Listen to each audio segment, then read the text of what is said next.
नई बढ़ोतरी के ठीक 3 दिन पहले शुक्रवार को ही केंद्र सरकार ने देश भर में पेट्रोल और डीजल के दोनों की कीमतों में 3-3 रुपए से ज्यादा का इजाफा किया था प्रति लीटर की दर से।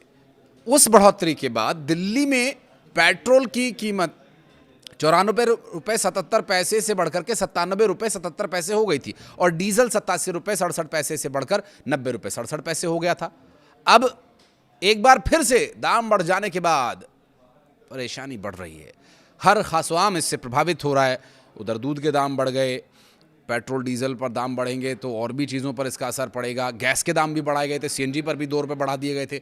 वो भी चूँकि सिटी एरिया में ज़्यादातर लोग सीएनजी के वाहनों का भी इस्तेमाल करते हैं, लेकिन पेट्रोल और डीजल के दाम बढ़ने की वजह से ट्रांसपोर्टेशन पर भी इसका साफ साफ असर देखने को मिल रहा है। और राजधानी दिल्ली में पेट्रोल 87 पैसे और महंगा हो गया है। अब 98 रुपये 64 पैसे प्रति लीटर की दर से ये बिक रहा है। दिल्ली में डीजल 91 पैसे महंगा होकर के अब 91 रुपये 58 पैसे प्रति लीटर की दर तक पहुंच गया है। राजधानी दिल्ली का उदाहरण मैं इसलिए दे रहा हूं क्योंकि जो सबसे पहले दाम प्रभावी होते हैं वो दिल्ली में सूचना मिलते ही, और उसी के अनुसार ज़्यादातर जो देश के अलग अलग राज्य हैं उसमें कीमतों का अंदाज़ा भी इस बात से लगा सकते हैं। राजधानी दिल्ली के अलावा देश के अन्य प्रमुख महानगरों में भी पेट्रोल और डीजल के दामों में उछाल आया है। मायानगरी मुंबई की बात करें तो पेट्रोल की कीमत में 91 रुपये जब बढ़ाए गए तो 107 रुपये 59 पैसे प्रति लीटर की दर से यहाँ पर दाम हो गया। तो डीजल 94 पैसे महंगा हुआ है तो 94 रुपये 8 पैसे प्रति लीटर अब ये मिल रहा है। कोलकाता में पेट्रोल के दाम सबसे ज़्यादा 96 पैसे बढ़े हैं और यहाँ 109 रुपये 70 पैसे प्रति लीटर की दर से मिल रहा है।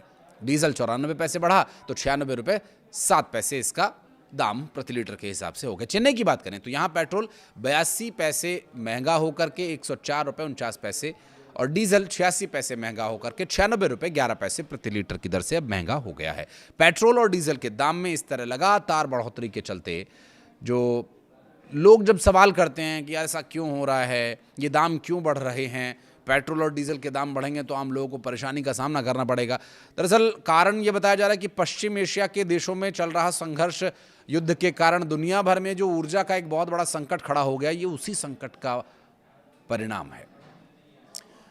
क्योंकि हम ज़्यादातर जो अपना तेल है वो बाहरी देशों से ही खरीदते हैं।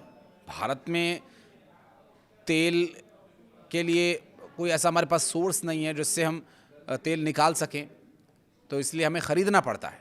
और क्रूड ऑयल जो हम ख़रीदते हैं, ऐसा नहीं है कि पेट्रोल ख़रीद लिया, डीजल ख़रीद लिया, हम क्रूड ऑयल ख़रीदते हैं और उसे रिफ़ाइन किया जाता है भारत में लाकर ही।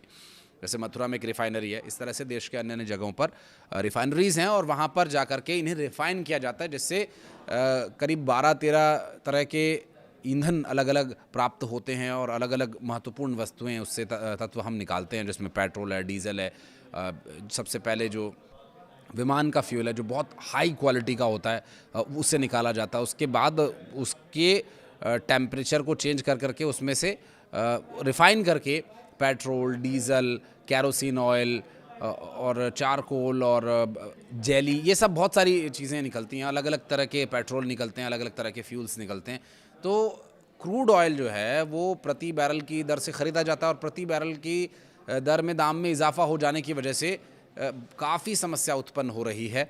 और कारण यही अमेरिका, ईरान, इजराइल, इससे जुड़ा हुआ एक और जो महत्वपूर्ण विषय वो ये कि विवाद समुद्री व्यापार के रास्ते को लेकर है, स्ट्रेट ऑफ होर्मुज, जिसमें एक बड़ी बाधा रुकावट ये बन गई क्योंकि वो ईरान के एरिया से निकलता है, ईरान की उस पर सीधी पकड़ रहती है और ये एक ऐसा क्षेत्र है कि ईरान की पकड़ होने की वजह से ईरान ने अमेरिका को दबाव में लाने के लिए इस पूरे रास्ते को ब्लॉक किया हुआ था और इसी ब्लॉकेज की वजह से उस पर काउंटर ब्लॉकेज जो है अमेरिका ने किया हुआ है। ऐसे में जो व्यापारी जहाज़ हैं जब भी वो यहाँ से गुज़रते हैं तो कोई ना कोई उन पर हमला कर देता है, किसी न किसी वजह से वो ख़तरे में आ सकते हैं, इसलिए वहाँ पर ब्लॉकेज है। और स्ट्रेट ऑफ होर्मुज के एरिया से पहले ही वो सारे जहाज़ रुके हुए हैं, फंसे हुए हैं। भारत के भी कई जहाज़ फंसे हुए हैं। इस साल 28 फरवरी से अमेरिका और इजराइल के बीच, अमेरिका, इजराइल और ईरान के बीच जो युद्ध शुरू हुआ, जिसमें इजराइल, अमेरिका एक तरफ हैं, सामने ईरान है, उसके बाद से जो क्रूड ऑयल है उसकी कीमत रिकॉर्ड ऊंचाई पर पहुंच गई है। भारत में फिर भी अपेक्षाकृत ये नियंत्रित तरीके से दाम बढ़ाए गए हैं, चूँकि इलेक्शन थे, ऐसे में इलेक्शन में अगर दाम बढ़ते तो जाहिर है सत्ताधारी दल पर उसका बहुत असर पड़ता। तो वो सारा जो समय था वो किसी भी तरह से मैनेज करके दाम नहीं बढ़ने दिए गए। लेकिन अब इलेक्शन चूँकि कंप्लीट हो गए हैं और तेल कंपनीज को भारी नुकसान भी हो रहा है, जिसकी वजह से इसको प्रभावी बनाने के लिए कि आपका नुकसान कम हो, और चूँकि नुकसान को देखिए डिवाइड कर दिया गया है। थोड़ा नुकसान आम जनता का होगा क्योंकि तेल महंगा होगा तो उनको थोड़े अतिरिक्त रुपए खर्च करने होंगे, और फिर थोड़ा नुकसान कंपनी जो अब तक सहती आई थी अब उस नुकसान की भरपाई करने के इरादे से, क्योंकि कच्चे तेल की कीमत लगातार बढ़ रही है। ऐसे में जो कच्चे तेल की कीमत है उसका जिक्र करना भी बहुत ज़रूरी है। $100 प्रति बैरल के आसपास ये घूम रही है, जो कभी 60, 70 और $80 प्रति बैरल हुआ करती थी, वो अब $100 प्रति बैरल की लगभग हो गई है। और मतलब 9,000 रुपये के 9 साढ़े 9,000 रुपये के आसपास का एक बैरल पड़ रहा है। हालांकि मौजूदा अमेरिका के राष्ट्रपति ट्रंप और ईरान इस इलाके में लंबे समय के युद्ध विराम की बातचीत के लिए कोशिश कर रहे हैं। एक और बहुत ही दिलचस्प जानकारी आ रही है, एक बार पुष्टि हो जाए तो उसके लिए एक और अलग से मैं वीडियो आपके लिए लेकर आऊँगा। फिलहाल जो स्थिति है उस पर अगर बात करें तो पेट्रोल और डीजल के दामों में इस तरह की लगातार बढ़ोतरी के पीछे ये अंतर्राष्ट्रीय स्थिति तो है ही, साथ ही उसकी वजह से जो समस्या तेल कंपनीज को आ रही है उसका भी निवारण करना ज़रूरी है। और ऐसा नहीं है कि पेट्रोल और डीजल के दाम बढ़े, इसका असर सीधे तौर पर आम आदमी तक पहुंचाए जाने वाली हर उस वस्तु सेवा के दाम बढ़ने का असर हो सकता है जो पेट्रोल और डीजल के माध्यम से आप तक पहुंच रही है।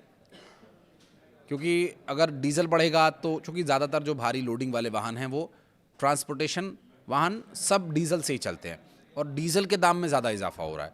पेट्रोल फिर भी अपेक्षाकृत नियंत्रित तरीके से दाम बढ़ रहे हैं, लेकिन डीजल के दाम में ज़्यादा इजाफा हो रहा है। अभी इस हाल ही में जो अभी जिसकी हम आपको जानकारी दे रहे हैं तो 87 पैसे पेट्रोल बढ़ा है, 91 पैसे डीजल का दाम बढ़ा है। तो 91 पैसे 87 पैसे में करीब 4 पैसे का जो फ़र्क है वो आप देख सकते हैं। इसी तरह पिछली बार भी हमने देखा था ₹3.11, ₹3.14। तो ये जो स्थिति है हर ख़ास आम पर पड़ रही है। उधर दूध के दाम भी ₹1 ₹2 के हिसाब से बढ़ा दिए गए। जो आधा लीटर दूध का पैकेट मिल रहा था उस पर ₹1 और पूरे 1 लीटर पर सीधा सीधा ₹2 का दाम का इजाफा हो गया, क्योंकि ट्रांसपोर्टेशन बढ़ गया ना। तो अब आपके घरों तक, आपके उन सेंटर्स तक जहाँ से आप दूध लेकर आते हैं वहाँ पहुँचाने में जो वाहन में तेल जलता है तो वो सीधा सीधा असर डालता है। इस वक्त पश्चिमी एशिया के देशों में चल रहे संघर्ष और युद्ध के चलते दुनिया भर में ऊर्जा का एक बहुत बड़ा संकट खड़ा हो गया है। इस संकट का निवारण भी हो रहा है। अभी सूत्रों के हवाले से कुछ जानकारी सामने आ रही है, उस पर भी एक मैं वीडियो आपके लिए लेकर आऊँगा। लेकिन इस विवाद की वजह से समुद्री व्यापार मार्ग जो है काफ़ी महत्वपूर्ण रुकावट यहाँ पर जो उसको हटाना ज़रूरी है। ये स्ट्रेट ऑफ हॉर्मुज की मैं बात कर रहा हूँ। इस साल 28 फरवरी से अमेरिका और इजराइल ईरान के बीच चल रहा संघर्ष एक बड़ी समस्या का कारण बना हुआ है। हालांकि कोशिश ये हो रही है कि किसी तरह से इस युद्ध को रोका जाए और कुछ, लेकिन सवाल ये है कि जब सब कुछ सामान्य होगा, तेल की आपूर्ति बहाल होगी, ठीक तरीके से तेल मिलेगा, तो क्या इसके दाम घटाए भी जाएंगे? पेट्रोलियम मंत्रालय के अनुसार इस बढ़ोतरी के बाद कंपनीज को दैनिक घाटा करीब 25% कम होकर के 750 करोड़ रुपए रह गया। पहले ये लगभग 1000 करोड़ तक पहुंच गया था। पेट्रोलियम एवं प्राकृतिक गैसेस मंत्रालय के संयुक्त सचिव सुजाता शर्मा के मुताबिक तेल कंपनीज को घाटे की भरपाई के लिए किसी राहत पैकेज या सब्सिडी पर विचार नहीं किया जा रहा है। ईरान युद्ध के कारण कच्चे तेल की कीमतों में तेजी से उछाल आया और इसके बावजूद सरकारी कंपनीज 15 मई तक पेट्रोल और डीजल को पुराने दामों पर ही बेचती रहीं और इस स्थिति में कुछ समय तक भारतीयों को राहत तो मिली, लेकिन ये राहत ज़्यादा लंबी नहीं थी। आगे आने वाले वक्त में राहत मिलेगी या नहीं मिलेगी ये देखना महत्वपूर्ण होगा। इस पर एक और डिटेल्ड वीडियो मैं आपके लिए लेकर आऊँगा। इस वीडियो को यहाँ तक देखने के लिए बहुत धन्यवाद। कुछ कहना चाहें तो कमेंट सेक्शन में बताइएगा।